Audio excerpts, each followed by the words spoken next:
Hello, welcome to Podfic Galore. I'm your horrible online reader, Cold Sky. I read out loud fanfictions for you busy bees, free of charge and no strings attached. Today I will continue reading the Silmarillion / Lord of the Rings fic by Bloodwing Blackbird from Archive of Our Own called And Now Each Night I Count the Stars. I hope you can at least try to enjoy my voice, and I will try my best for you with the equipment available to me. Note, this fic is rated explicit. On with the show.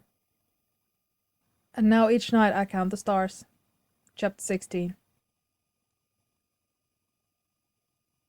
Mucklor came to himself in darkness, curled up over himself, hard stone beneath his knees.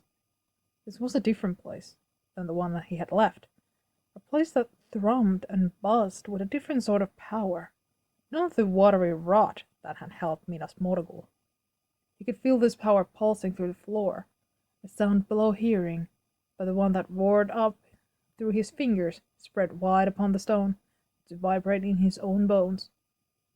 He pushed himself away from it, blind, dizzy.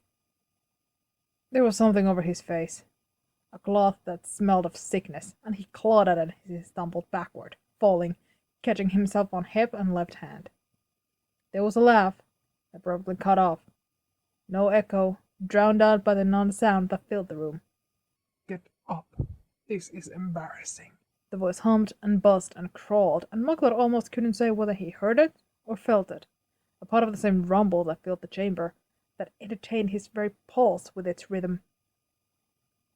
Rough hands grabbed him, hauled him to his feet, yanked out the hood, taken a hank of hair with it. His nose burned with the scent of the place, like lightning and hot iron. It made his eyes water. They hadn't bound his hands. They hadn't stripped him, and he wrenched himself out of their grasp, fumbling for his dagger, unsure of whether he meant to turn it upon them or upon himself, but finding nothing. They had taken it, of course. Well, he would still make them regret that they had not bound him. He fought them as well as he could, bare hands aiming for eyes, for throats. He was a fool, but not a hopeful one. He could not win. Not here. Not before the very throne of Sauron. But perhaps, if he was very, very lucky, he could motivate them to slay him now. He clawed at them, bit at their hands until the tips of his fingers bled and his mouth was full of blood. Theirs? His own? It was hard to say. All the while, that buzzing laughter made the back of his teeth ache. One of his captors finally clubbed him across the back of the skull, hard enough that his vision went black, and he fell to his knees. Oh well, Muggler had never been very lucky. Is this the gift that the wizard has sent to us? Asked the voice like a whine of a million wasps. A pitiable offering. Barely a mouthful. He rose from his throne, and the guards around Muggler backed away. Look at me. The first impression was one of size and majesty, for the form Sauron wore was mighty, taller than the tallest of Muggler's folk, and he was masked in gold. He moved strangely, sensual, fluid grace in one moment, then a hitching shudder the next, robed in a black so dark it seemed to eat the light around it, giving none back, making it impossible to imagine the shape of whatever body it hid, and its motion left trails of darkness in Muggler's vision, stains upon his very eyes. Muggler could feel the attention upon him, crawling over his skin, prickling like a spider. He did not want to look on the face of his enemy, but caught between cowardice and folly, he chose as he ever had. He looked. The mask only covered the upper half of Sauron's face, but even gold could not stand against his corruption, and it was pitted and scarred with sickly inflorescences of oxidation. There were no holes for his eyes, but the mask had eyes aplenty, 5 of them, enameled in red like fresh blood. Below the mask, Muckler could see what remained of his once fair form, the pallid flesh of a corpse with a great festering wound that must have served as his mouth. It was as if he had tried to shape his own lips, but had grown impatient and simply torn the skin instead. However he spoke, it was not through this ruined mockery of a face. He could smile, though, and when he did so, the edges of the wound twisted together in a way that made Muckle's stomach flip. He lifted his chin. A gift, you say? Indeed. You did not think that Solomon was your friend, did you? Is he yours? Sauron chuckled. My old comrade. No, poor thing. He thinks himself my equal, sending me a hostage as if we were peers. I did not ask for you, you know. This was all his idea. He sold me for nothing? Not nothing. Being rid of you is its own reward. He cares no more for you than you do for him. He thinks you will try to usurp his place on the little council. Muckler snorted. I agree. He came close. The darkness of his cloak all that Muckler could see until he grabbed his chin with fingers that were blackened and sharp to sharp points of coal-black bone and forced his gaze up. You left something behind when you came here. Tell me about it. I have nothing, said Muckler, because it was true. He had had something, and he had left it behind. And he could not think of it here, but it was hard not to when his traitor heart was still beside a fire somewhere, stars above, and Halbarda's arm tied around him. He must hate you by now. Oh, look at you, said Sauron. Someone has done some truly beautiful work on you. Was it the wizard? He leaned closer. Or have you done this to yourself? He shook Muckler's chin. Who is the man? Muckler wrenched his chin away and spat. One of the orcs cuffed him hard enough to send him sprawling. Sauron crouched beside him, almost gentle. He sees his death. Did he tell you that? Muckler closed his eyes. Did you ever ask what it is that he sees? Sauron's voice was stinging, buzzing thing, and Muckler wanted to writhe away from it. But it was everything, everywhere, speaking through stones, inside the bones of his skull, oscillating through his very teeth. He sees you, Muckler. Muckler saw it then, Halbarad upon the field of battle, his face full of light, eyes crinkled with a smile that was somehow, impossibly, for Muckler. And then he saw him fall, speared to the gut, hands filling with his own blood, desperately trying to gather himself up, to hold himself together, and all the while, Muckler sang a song of fire, of battle, of doom. You never asked because you already knew. No. Sauron shook his head, a golden mask all blank sympathy. It's almost a shame. I don't even have to break you to have your mind laid out before me like a map. Half my work is already done. Kill me. See? Do you want to know how long it took before your brother begged for death? It was years, Muggler. Oh well, let's unwrap our gift, shall we? They began with his hair, none too gentle, and not aided by the fact that two of the guards were now missing fingers. They held him down, arms wrenched behind his back, and he watched as hanks of hair fluttered to the floor. A red ribbon, a skull of a little songbird, a feather from a hawk, no little copper coin. He had given that away already, and he couldn't quite remember why. This place drowned out everything that had come before. What is that? Some berries, my lord. A twig. It's all rubbish. Let me see. The guard picked up the little sprig, shiny leaves, blood-bright berries, and brought it to the throne. Holly? Muckler flinched at the hesitance in that pounding voice. Where did you get this? The guard grabbed his jaw and forced his face up. I don't recall, he said. And it was not quite a lie.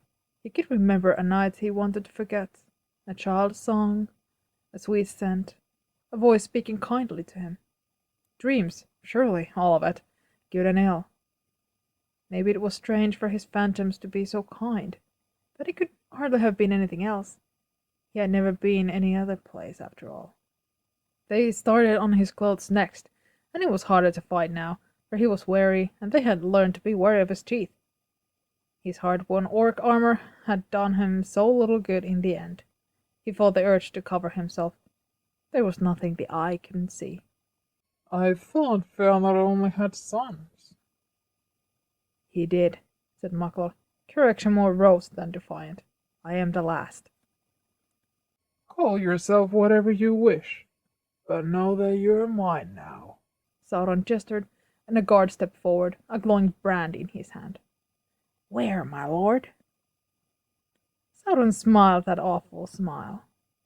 You may choose. Look, boss, whispered one of the ones holding his arm. He's got those shining eyes, but looks like someone already tried to take this one. He raked a finger down the scar at Maklar's brow. We could finish the job. No, The word pounded in the room. not that. I want him to see what happens to those he left. He closed his fist around the sprig of holly, then cast it upon the floor. Use his face if you wish, but leave his eyes. The orc shrugged and pressed a brand to his cheek. There, He said, as Maklar choked on the scent of his own burning flesh. that looks right pretty on you. Thought returned, and with pain. They had put him somewhere dark. Or maybe they had blinded him after all. He lay still for a long time, his breaths the only thing with which to mark time. After 60 inhalations, he pushed himself upright, sitting back against the cold wall. It was quieter here, but not silent. The wall still hummed and pulsed, and maybe Maklar would have grown used to it. But every 17 breaths, the hum would change, rising to a piercing whine, and then cutting off abruptly, leaving his ears ringing. Meanwhile, the pulse would change, pause, resume, at maddening intervals. Maklar wondered whether this was the result of some unfathomable work that was done in the tower, or if it was engineered to torment. After another 90 exhalations, he found his way to his feet, hunched over maybe, arms folded tight across his belly, trying to hold on to any scrap of warmth, but standing. The room smelled of fear, and Maklar had no way of knowing whether it was himself that he smelled, or whatever unfortunate had lived there before. He swallowed back the sickness that rose in his throat, and tried to shake off the pain in his head. There was an awful, soiled feeling in the pit of his stomach. Well, said Kelegorm, this has been a colossal failure, hasn't it? Eventually, 18 breaths, the shaking subsided enough that he could take a step, small, hesitant, shoulder dragging along the wall. He only had to take 3 such steps before being stopped by another wall. He followed this one as well. 3 more steps. He stepped away from the wall, fingertips still touching the cold stone, and reached up with his other hand. There was something wrong with that arm, and he couldn't lift it all the way, but no matter, he could touch both walls at once. His breath came fast, and he wished he had not decided to go exploring. He straightened, shorn head feeling strange and light, wavering weak upon his neck, and thumped his poor, denuded skull on the ceiling. That sent him scuttling back to cower in his corner, wishing that he had not chosen to go exploring. Before he had known, he could have imagined infinite space in the darkness, and that would have been fearsome, but this box, with its heavy door, no grate to even spy a jailer through, no hinge, no lock on his side, no sight that shone through a crack. This box in which he would neither lay full length nor stand full height. This was a place for dying. He isn't that merciful, said Celebrimbor. You know that. The weight of the walls had become heavier. Surely they were moving in. Perhaps that was the sound. He would be crushed, soon, the air squeezed from his lungs. No more breaths to count. No more time. He wanted to hide, but there was nothing to hide from and nowhere to do it. He bent his head over his knees, pulling himself as small as he could, seeking shelter from the very walls that held him. He wanted to bury his hands in his hair, to hide any part of himself, but even that was denied him. You will see everything, said Madras. No, said Maklor, tongue thick in his mouth. Pathetic, said Gillicorm. Can't even find yourself a song. Felagund handled himself better. There were things he could still hide, though. Things he must hide. There were things that Sauron would tear the world apart to find. Maklor was weak, broken even before he came to this place. Sauron had said it. Saruman as well. They were not wrong. Another day, whatever that might mean in the whole, and everything that he was would be laid out before Sauron, as easy to read as any book. He knew little, though, maybe, but that was too much. So he took those memories, pipes, and poetry, and a small bear wrapped up in his furs, and an old wizard and his barely voiced suspicions, a ragged king with a broken sword, and he held them in his mind for a second, wrapped them up in the verses of a song, and let the rest slip away, paper torn from the ledger of his mind. A high price, said Celebrimbor. Maklor remembered him now, not the phantom in his mind, but the him that Sauron could not know about. So he wrapped him up in a silly little song about a frog and a mouse, and away he went. Maklor was not finished. You fool, said Maedhros. I will never see him again, said Maklor, and he cradled those thoughts close for 50, 150, 200 breaths, and it hurt. It hurt to remember the hayloft, a song shared, a hand in his, a voice that called him Blackbird. But there were things that hurt worse, and he could not, he would not, hear Sauron speak of Halbarad. If he did this, he would never have to hear that beloved name from those rotting lips. Sauron was right. Maklor left him. Maklor would kill him. Maklor did not deserve to hold him close, to pull him into this place with him. He held his breath, as if to stop time, and then he took a song that he had written, only months ago, but it could as easily have been an age, and he wove those memories into it. And then he took the memory of a knife that he had made and sold for a precious copper penny, and it cut it from his own mind. He hoped that it would be enough. Say nothing, he spat, but his brothers were silent. Say nothing, or I shall forget you too. They left him there for a long time, drifting in his darkness. He forgot to count his breaths.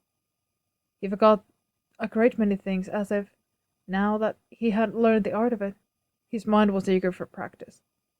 He had pain, and he had darkness, until they left him long enough that he began to heal. But then he didn't exist anymore, not even a body to hurt. So he hurt himself, clawing at the scabs on his scalp, tearing at the tufts of hair that had begun to grow back, digging his fingernails into his own forearms.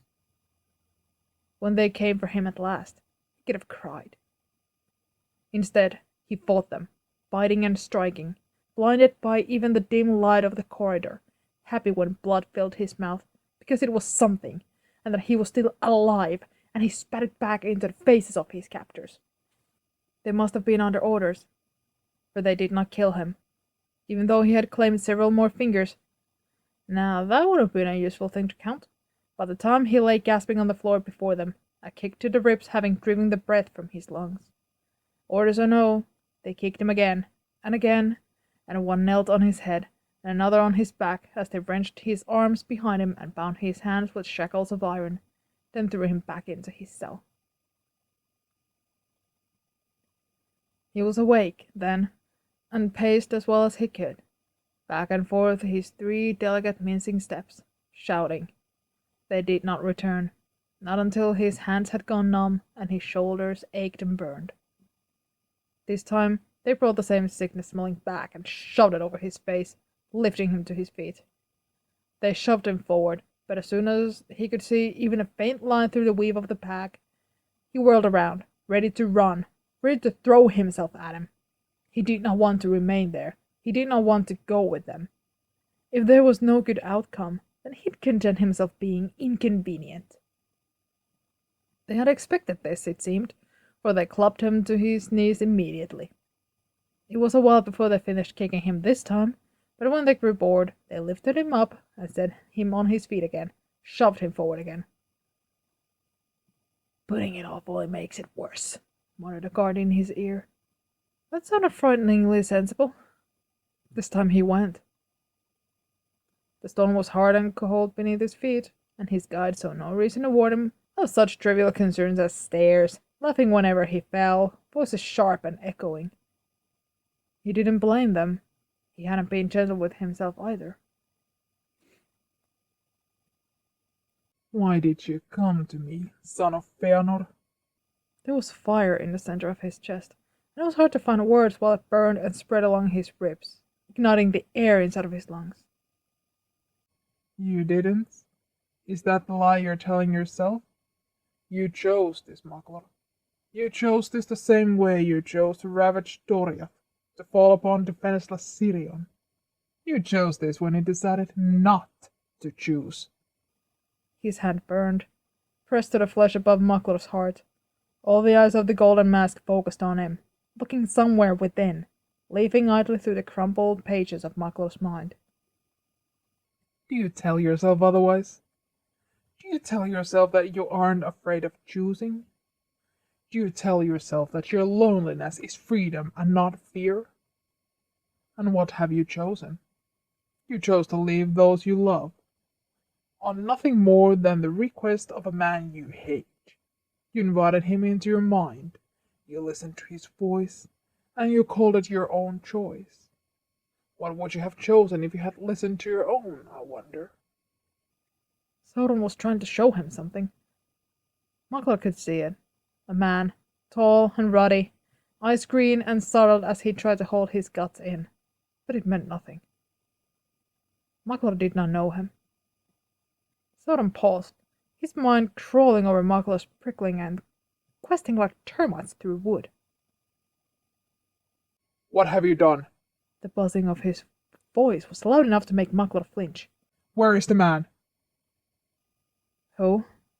Maklar may as well have been at sea, waves of pain buffeting him like waves, rising and crashing, the whole room roaring with the thunder of Sauron's rage. You have forgotten him. You tell yourself you love him, but you have forgotten him. You have thrown him away. You fool. Did you think you were protecting him? From me? I do not care about your mortal lover, but you. You have taken him from yourself and given him to me. Your brother was not so weak, nor was Celebrimbor, not even when Sauron stopped himself. The last. The voice sneered, and Sauron clenched his fist, and something ripped inside of Maklar. Oh, stop mewling. I'll put you back together when I'm through. He did. And it was almost worse. When it was over, they shoved Maklar back into his cell, nerves still buzzing, flames licking along all of his bones, but no new mark from his fingers to find. Only pain without a source, no healing wounds to trace his fingers over. The slow knitting of his skin to reassure himself that time still is, was, will be, and that it yet passes. Perhaps you should sing him a pretty song, said Celeborn. It worked for Luthien. Now you see what you left me to, said Madros. Or should it be said, is he? Was he a memory or phantom? Or is he still here, and Maklar now with him? I did not want to. That didn't stop you, did it? Gilligrim laughed. He was always laughing at Maklar, even now. You're always doing that, saying that you don't want to do things and then doing them anyway. As if it makes you any better than the rest of us. What about me? Said Kurofin beside him. So like Maklar's father. So like someone else. Someone he's forgotten. Things would have been different if you had only come to me in Eregion. Could you not have protected me? Your brother's son? Or were you too afraid to face me? Why had Kurofin needed his protection? Maklar can't remember. I'm sorry, Maklar wanted to say, but his mouth would not obey him. Sorry will not stop him. He will have you at the head of his armies, and we will all be lucky if you are only a banner and not his general. Oh, I don't know, said Kelekaron. He was always useless in strategy. That's true, Madros agreed. My little brother is no great planner. Kurofin made a little noise of agreement. A shame he was the one left with you, wasn't it? He has never been anything to me but a burden. There was something wrong with that. Something beyond wavering red light that illuminated his brothers' faces. Something beyond their deaths that they wore so proudly now. You aren't him. Of course not. I'm you, said Madros. I thought you knew. We are all you, said the one who was not Kurofin. I'm afraid, said Maklor. You are the son of Fëanor, said Madros. Maybe we fought for foolish things, and maybe we never truly won, but at least we can say that we never lost easy.